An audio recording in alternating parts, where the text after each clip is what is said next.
स्वागत है आप सभी लोगों का आज के इस वीडियो में। आज के इस वीडियो में हम डिस्कस करने वाले हैं एसएससी एमटीएस का फुल सैंपल मॉक, जो कि आपकी प्रीवियस शिफ्टें हुई थी, उन्हीं के एनालिसिस के बेसिस पर ये सैंपल मॉक तैयार किया गया। आप लोगों को बता दें, आप लोगों का 30 सितंबर, 1 अक्टूबर, इसके बाद 7, 8 और 9 अक्टूबर को ये आपके पेपर हुए थे, यानी कि 5 दिन में टोटल 15 शिफ्टों में आपके पेपर हुए थे। इन 15 शिफ्टों का एनालिसिस पहले से ही अवेलेबल है, वो आप लोग देख लीजिएगा। और इन्हीं शिफ्टों के एनालिसिस के आधार पर ये सैंपल मॉक तैयार किया गया है, जो आपकी आने वाली शिफ्टें होंगी। तो आने वाली शिफ्टों के लिए आपके लिए बहुत ज़्यादा महत्वपूर्ण प्रश्न होंगे, तो पूरा वीडियो आप लोग जरूर देख के जाएं। लास्ट में आपसे एक प्रश्न पूछा है, उसका आंसर आप लोग हमें कमेंट बॉक्स में जरूर बताएं। और ये PDF जो है आप लोगों को हमारे टेलीग्राम चैनल पर प्रोवाइड करा दिया जाएगा। चलिए चलते हैं पहले प्रश्न की तरफ। पहला प्रश्न है हमारा, बाउल लोक का संबंध किस राज्य से है? तो जो बाउल लोक संगीत है, इसका संबंध किस राज्य से है? तो इसका राइट आंसर क्या होगा? तो इसका राइट आंसर होगा पश्चिम बंगाल। पश्चिम बंगाल जो है, इसका जो संबंध है वो बाउल लोकगीत से है। अगर हम अन्य जो लोकगीत है उनकी बात करें, जो फेमस लोकगीत है जो पूछ लिए जाते हैं अक्सर, तो जिसमें सबसे पहला कौन आता है? तो वो गोवा आता है। गोवा का कौन सा है? तो गोवा का जो है वो मंडोक है, गोवा का मंडोक। अगर हम महाराष्ट्र की बात करें तो महाराष्ट्र का आता है ओपी, महाराष्ट्र का क्या आता है? ओपी। और अगर हम MP की बात करें तो MP में फेमस है लोकगीत जो है वो है आल्हा। और भगत गीत, भगत गीत ये कहाँ का है? तो ये कर्नाटक का है। भावगीत, भावगीत ये कहाँ का है? तो ये कर्नाटक का आपका भावगीत है। और अगर हम पाला की बात करें तो ये पाला लोकगीत कहाँ का है? तो ये आपका पाला जो लोकगीत है ये आपका उड़ीसा से। और बाउल का लोकगीत का संबंध किससे है? पश्चिम बंगाल से। अगला प्रश्न देखते हैं। अगला प्रश्न है हमारा, राजस्थान के किसानों खेतों में काम करते हुए कौन से गीत गाते हैं? तो जो राजस्थान के किसान समुदाय है, वो जब खेतों में काम करते हैं तो कौन से गीत गाते हैं? तो इसका राइट आंसर क्या होगा? तो इसका राइट आंसर होगा ऑप्शन नंबर सी, पाखंडा। जो पखंडा लोकगीत है, इसको राजस्थान के किसान काम करते समय गाते हैं। अगर हम राजस्थान की अन्य की बात करें तो इसमें आपको एक दिख रहा होगा बारहमासा, तो ये यूपी से संबंधित है। और आल्हा मैंने अभी आपको बताया था, ये आपका MP से संबंधित है। और ये यूपी से भी संबंधित है। आल्हा जो आपका बुंदेलखंड वाला क्षेत्र है उससे ये संबंधित है।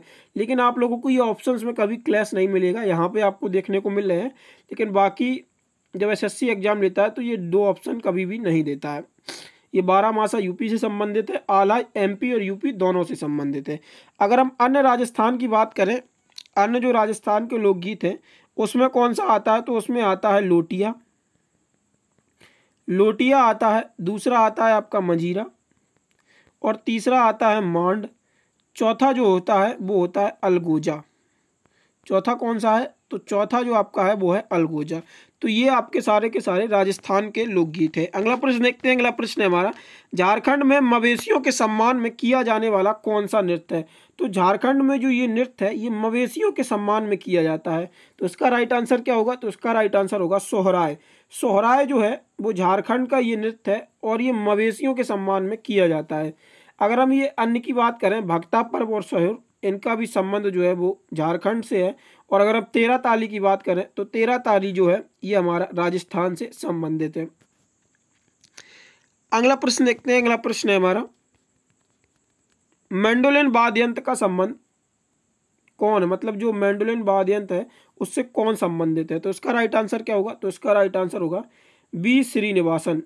जो है ये मैंडोलिन से बहुत फेमस नाम है B श्रीनिवासन का। अगर हम शिव कुमार शर्मा की बात करें तो शिव कुमार शर्मा का संबंध किससे है? तो ये आप लोगों को पता ही होगा, संतूर से इनका संबंध है, शिव कुमार शर्मा का। और संतूर से एक और नाम बहुत फेमस है, वो कौन सा है? वो है आपका भजन सपोरी। ये संतूर से दोनों के दोनों नाम है।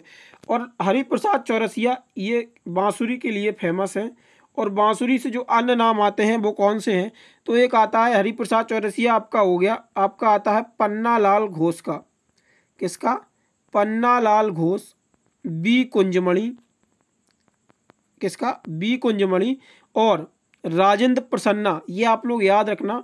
और राजेंद्र कुलकर्णी, ये दोनों के दोनों नाम जो है, ये सभी नाम जो है आपके बांसुरी से संबंधित हो गए। अगर हम यहाँ पे बात करें ब्रजभूषण काबरा की, तो बृजभूषण काबरा का संबंध किससे है? तो बृजभूषण काबरा का जो संबंध है वो गिटार से है। किससे? गिटार से बृजभूषण काबरा का संबंध है। अगला प्रश्न देखते हैं। अगला प्रश्न है, नृत्य जो मध्य प्रदेश की कामड़ जनजाति द्वारा किया जाता है वो कौन सा है? तो मध्य प्रदेश की कामड़ जनजाति के द्वारा ये नृत्य किया जाता है, ये कौन सा नृत्य है? तो इसका राइट आंसर क्या होगा? तो इसका राइट आंसर होगा तेरह ताली नृत्य। और ये तेरह ताली नृत्य जो है ये राजस्थान से भी आपका संबंधित है और एमपी से भी संबंधित है। अगर हम राजस्थान के एक और नृत्य की बात करें तो वो आता है घपाल। अगला प्रश्न देखते हैं। अगला प्रश्न है हमारा, सप्तरथ मंदिर कहाँ पर स्थित है? तो सप्तरथ मंदिर ये कहाँ पे स्थित है? तो इसका राइट आंसर क्या होगा? तो इसका राइट आंसर होगा महाबलीपुरम। महाबलीपुरम में सप्तरथ मंदिर स्थित है। और पुरी में क्या स्थित है? तो पुरी में है श्री जगन्नाथ मंदिर। अगला प्रश्न आता है, अब्दुल करीम खान हिंदुस्तानी संगीत के किस स्कूल के प्रतिपादक थे? तो हिंदुस्तानी संगीत अगर आपको दिखता है तो ये नॉर्थ इंडिया से संबंधित है और कथक से इसका संबंध है। और कर्नाटक संगीत तो ये साउथ इंडिया से संबंधित है। और इससे अब आपको घराने याद हो गए होंगे, मेनली इसके घराने जो हैं वो आपको पता ही है। हिंदुस्तानी संगीत का हम पिछले मॉक में कई बार इसका रिवीजन कर चुके हैं और इनसे प्रश्न कई बार आ रहे हैं। तो इसका राइट आंसर क्या होगा? तो इसका जो आपका राइट आंसर होगा वो किराना घराना होगा। तो अब्दुल करीम खान जो है ये किराना घराना के स्कूल के प्रतिपादक थे। अगला प्रश्न देखते हैं। अगला प्रश्न है हमारा, बैक स्टिक शब्द का प्रयोग किस खेल में किया जाता है? तो यहाँ पे जो बैक स्टिक शब्द है इसका प्रयोग किया जाता है तो ये हॉकी में बैक स्टिक शब्द का प्रयोग किया जाता है। अगला प्रश्न देखते हैं। अगला प्रश्न है, खेलो इंडिया यूथ गेम्स का आयोजन, पहले खेलो इंडिया यूथ गेम्स का आयोजन कहाँ पर किया गया था? तो अगर हम पहले खेलो इंडिया यूथ गेम्स की बात करें तो इसका आयोजन कहाँ पे किया गया था?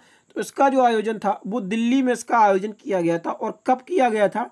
तो 2018 में खेलो इंडिया यूथ गेम्स का आयोजन किया गया था और ये दिल्ली में आपका हुआ था।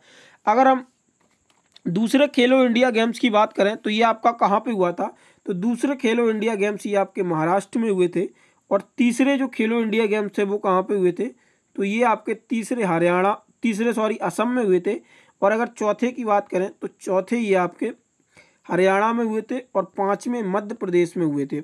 और जो 2023 में हुए थे वो आपके तमिलनाडु में हुए थे और उसमें महाराष्ट्र पहले नंबर पर रहा था। और वहीं एक और अगर इम्पोर्टेंट चीज़ की बात करें तो खेलो इंडिया जो ऐप था, क्या था?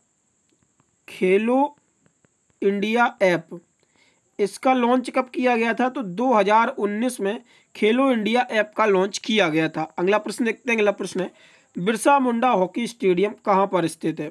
तो जो बिरसा मुंडा हॉकी स्टेडियम है इसका राइट आंसर क्या होगा? तो इसका राइट आंसर जो होगा वो होगा उड़ीसा। उड़ीसा में ही बिरसा मुंडा खेल जो हॉकी स्टेडियम है और इसी में हॉकी वर्ल्ड कप भी कराया गया था आपका। अगला प्रश्न देखते हैं। अगला प्रश्न है, अनबुझा चूना यानी कि क्विक लाइम जो है इसका रासायनिक सूत्र क्या होता है? तो ये आप सभी लोगों को पता ही होगा, CaO जो होता है ये क्विक लाइम का सूत्र होता है। इंपॉर्टेंट है, आने वाले शिफ्टों में जरूर आपको देखने को मिलेगा। अगला प्रश्न है, मानव मस्तिष्क के कितने भाग होते हैं? तो मानव मस्तिष्क के कितने भाग होते हैं? तो उसका राइट आंसर क्या होगा? तो इसका राइट आंसर होगा 3। तो मानव मस्तिष्क के 3 भाग होते हैं। पहला आता है हमारा फोर ब्रेन, दूसरा आता है मिड ब्रेन और तीसरा आता है हमारा हिंड ब्रेन। अगर हम फोर ब्रेन में बात करें तो सेरिब्रम और डायनेफेलन होता है। और अगर हिंड ब्रेन होता है उसकी बात करें तो इसमें सेरिब्लम और मोडुला ऑब्लिगेटा होता है, ये हमारा हिंड ब्रेन में। अगला प्रश्न देखते हैं। अगला प्रश्न है, सनी डेज किसकी आत्मकथा है? मैंने जो आपको पिछले सैंपल मॉक्स में इम्पोर्टेंट और फेमस पर्सनालिटीज़ की बुक कराई थी वो रिव्यू में आप देख लीजिएगा, उनसे प्रश्न सीधे सीधे बने हैं। और ज़्यादा मैंने बुक नहीं कराई थी, 20-25 बुक ही कराई हैं अभी। और धीरे धीरे जब हम सैंपल मॉक कराते रहते हैं और मैंने स्टैटिक जीके की वीडियो में वहाँ पे भी अगर टोटल देखा जाए तो मैंने यहाँ पे 50 से 60 बुक्स कवर करा दी होगी। और इससे बाहर बुक्स नहीं पूछी जाएंगी क्योंकि अगर फेमस पर्सनालिटी पूछ रहा है तो उससे आराम से आपका प्रश्न बन जाएगा। तो सनी डेज ये किसकी आत्मकथा है? तो इसका राइट आंसर क्या होगा? तो इसका राइट आंसर होगा सुनील गावस्कर। सुनील गावस्कर की यह आत्मकथा है सनी डेज। अगर हम अन्य जो नाम लिखे हैं ऑप्शंस में इनकी बात करें तो राहुल द्रविड़ की कौन सी पुस्तक है? तो राहुल द्रविड़ की है द गाय हू फिनिश। और कपिल देव की कौन सी है? Straight from the heart. Kapil Dev की पुस्तक कौन सी? Straight from the heart. Saurav Ganguly की a century is not enough, a century is not enough, ये Saurav Ganguly. Sunny Deol, Sunil Gavaskar, Rahul Dravid, the guy who finish, Kapil Dev, the straight from the heart, और सौरभ गांगुली की कौन सी है, a century is not enough. अगला प्रश्न देखते हैं। अगला प्रश्न, ग्रामीण भूमिहीन श्रम रोजगार गारंटी कार्यक्रम किस पंचवर्षीय योजना का में शुरू किया गया था? तो ये किस पंचवर्षीय योजना में शुरू किया गया था? तो ये 7वीं पंचवर्षीय योजना में इसको शुरू किया गया था। अगला प्रश्न देखते हैं। अगला प्रश्न है, सुप्रीम कोर्ट के जजों की संख्या बढ़ाने का अधिकार किसको है?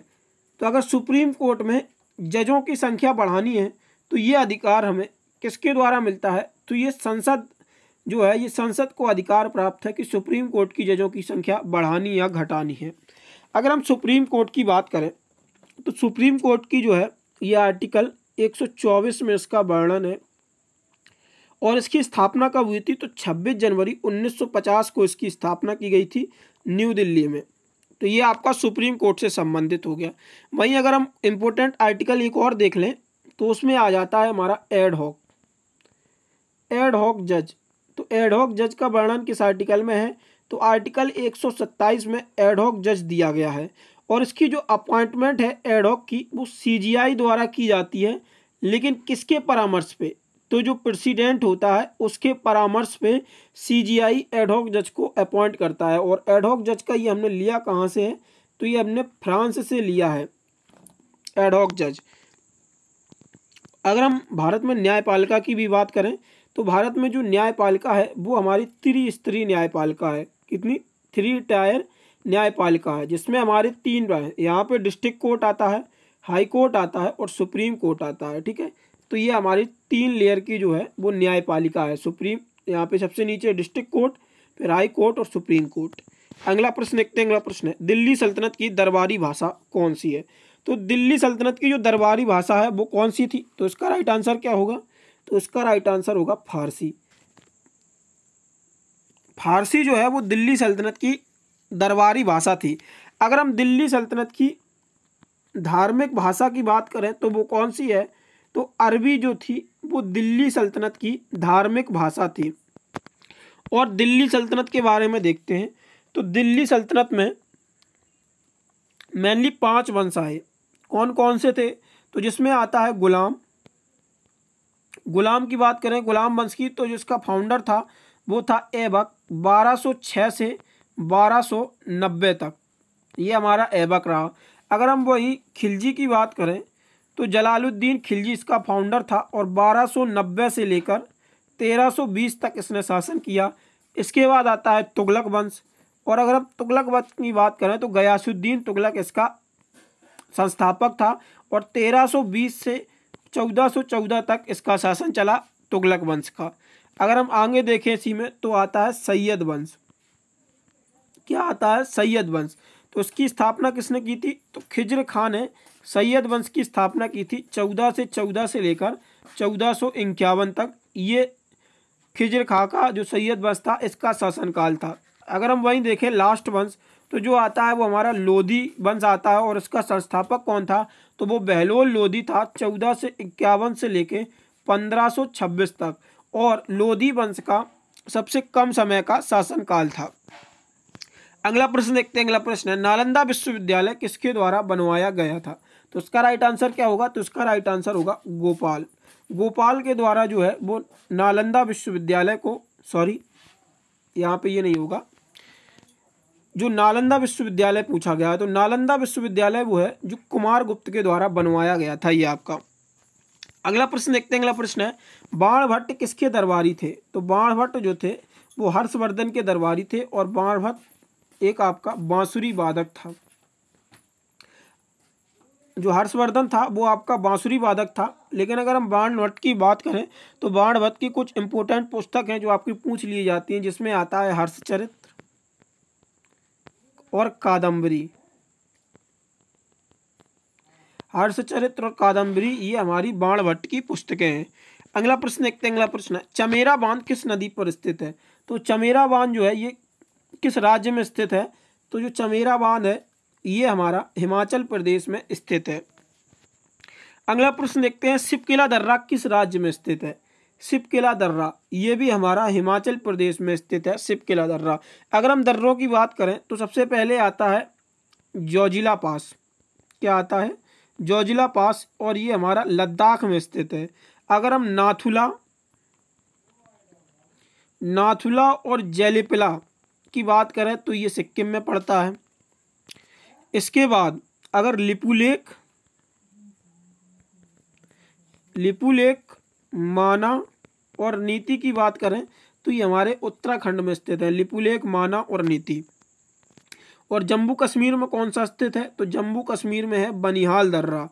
बनिहाल दर्रा जो है ये हमारा जम्मू कश्मीर में स्थित है। अगला प्रश्न देखते हैं। अगला प्रश्न है जीएसटी काउंसिल में कितने सदस्य होते हैं? तो जीएसटी काउंसिल में जो सदस्य होते हैं वो कितने होते हैं? तो इसका राइट आंसर क्या होगा? तो इसका राइट आंसर होगा 32 सदस्य होते हैं जीएसटी काउंसिल में। तो जीएसटी काउंसिल में टोटल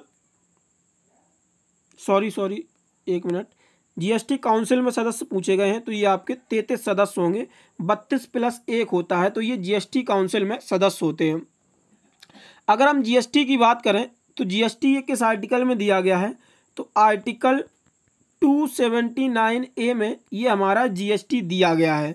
और अगर जीएसटी ये कब लागू हुआ था भारत में? तो 1 जुलाई 2017 को जीएसटी को लागू किया गया था।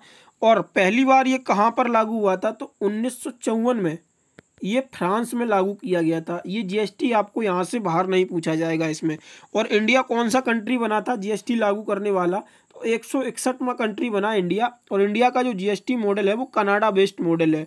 और जीएसटी किस बेस्ड पर टैक्स है? तो ये वन नेशन और वन टैक्स की थीम पर ये बेस्ड है। अगर हम भारत जो था वो 161वां देश बना था। और अगर भारत का हम पहला राज्य देखें जिसने लागू किया था तो वो असम ने इसको लागू किया था।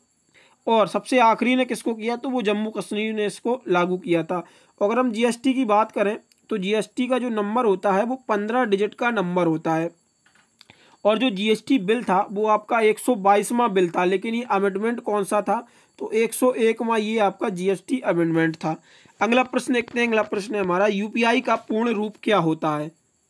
तो इसका राइट आंसर क्या होगा? तो इसका राइट आंसर होगा यूनिफाइड पेमेंट इंटरफेस। ये आपका यूपीआई का पूर्ण रूप होता है। अगर हम यूपीआई के बारे में बात करें तो जिसमें ट्रांजैक्शन लिमिट होती है वो आप मिनिमम 1 रुपये डाल सकते हैं और मैक्सिमम 5 लाख रुपए तक आप यूपीआई से भेज सकते हैं।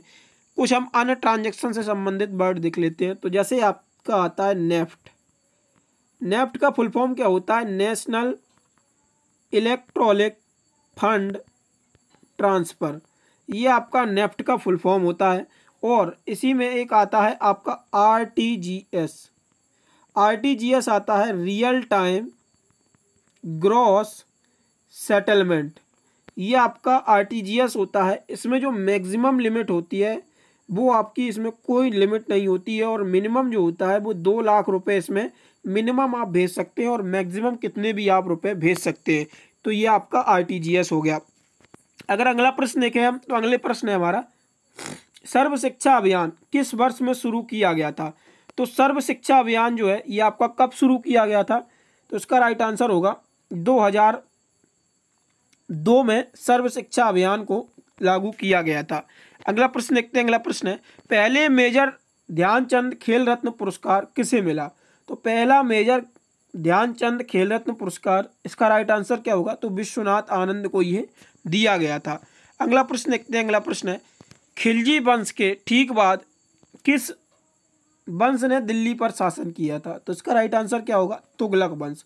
मैंने अभी आपको ऊपर ही बताया था, पहले गुलाम वंश आया, फिर खिलजी वंश आया, फिर तुगलक आया, फिर सैयद आया और फिर लोधी वंश आया। तो ये आपके 5 वंश आए थे। तो यहाँ पे पूछा गया था खिलजी वंश के बाद किसने शासन किया? तो खिलजी वंश के बाद तुगलक वंश ने शासन किया था। और लोधी वंश ये आपका सबसे लास्ट था दिल्ली सल्तनत में। तो ये थे आपके 25 प्रश्न जो कि सैंपल मॉक था आपका एसएससी एमटीएस का। अब आपसे हम एक प्रश्न पूछते हैं, तो इस प्रश्न से संबंधित आपको जितनी भी जानकारी पता हो वो आप लोग हमें कमेंट बॉक्स में जरूर बताएं। तो आपका प्रश्न है बेगम अख्तर कला की किस विधा से संबंधित हैं? इसका आंसर आप लोग हमें कमेंट बॉक्स में जरूर बताएं और जितनी भी जानकारी आपको पता हो वो हमें विथ डिटेल जानकारी दें। अब आप लोगों के लिए एक इम्पोर्टेंट इन्फॉर्मेशन, आप लोग अगर हमारे टेलीग्राम चैनल ज्वाइन करना चाहते हैं तो आप लोग पीडीएफ्स आपको इन्हीं टेलीग्राम चैनल पर और notes free of cost provide कराए जाते हैं। तो आप लोग इनको ज़रूर ज्वाइन कर लीजिएगा। अगर आप लोग MTS के फ्री मॉक टेस्ट और डेली करंट अफेयर और भी स्टडी मटेरियल्स और जो अन्य एग्जाम्स हैं उनके भी अगर आप लोग फ्री मॉक टेस्ट देना चाहते हैं तो हमारी वेबसाइट पर आप लोग जाके इनको फ्री ऑफ कॉस्ट दे सकते हैं, कोई भी कॉस्ट नहीं है इनका। और अपडेट्स के लिए भी हम आप व्हाट्सएप चैनल और टेलीग्राम चैनल को ज्वाइन कर सकते हैं। बाकी आप लोगों से एक रिक्वेस्ट है कि आप लोग वीडियो को ज़्यादा से ज़्यादा शेयर करें और चैनल पर अगर आप लोग पहली बार आए हैं तो चैनल को सब्सक्राइब और बेल आइकन ज़रूर प्रेस करें। और वीडियो को आप लोग जहां तक भेज सकते हैं, जितना ज़्यादा शेयर कर सकते हैं तो प्लीज़ उसको ज़्यादा से ज़्यादा शेयर करें। आप लोग जल्द से जल्द हमारे 20 के सब्सक्राइबर कराने में आप लोग जल्दी से इसको 20K की फैमिली करा दीजिएगा। इसके बाद हम आप लोगों के लिए बहुत बड़ा सरप्राइज़ लेकर आने वाले हैं, तो आपको वो हम तभी बताएंगे। बाकी धन्यवाद।